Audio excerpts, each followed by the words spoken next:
I grew up in a home where my parents were not at all religious.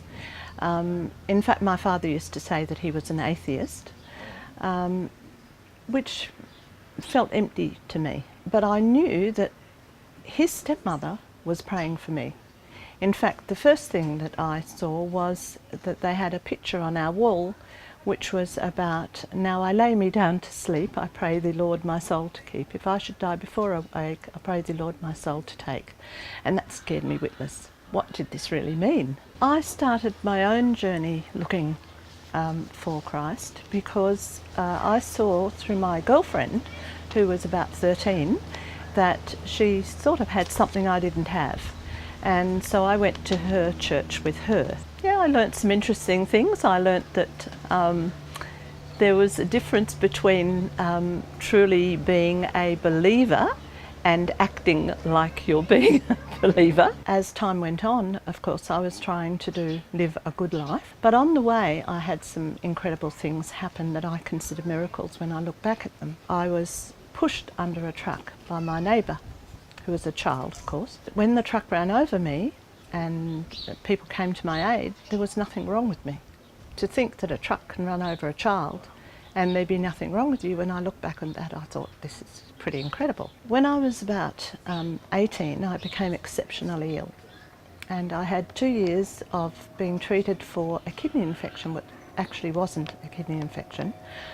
And in the end, I clinically died of what is actually gallbladder disease. I didn't get to go towards the light. I didn't get to do anything. I got to come back into my very, very sick body. I did survive, as you can tell. I went teaching, and then I married, and then I had 2 children. He left me, went overseas, so I had a very traumatic time then. I was determined not to be bitter, but I continued to seek and learn about Jesus, because I knew that he had carried me through all of this. And then met another lovely man and was blessed with 2 beautiful extra girls, and we had a baby together.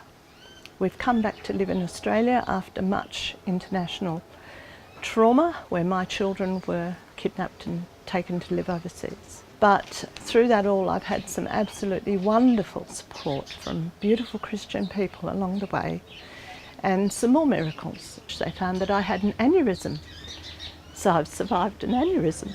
I have so many lessons to say that I have really had a wonderful life. I've learnt so much. Jesus has more to teach me, obviously, because next week I turn 70. And I'm very grateful for his patience, and I hope others see how he is reflected in how I live and help others.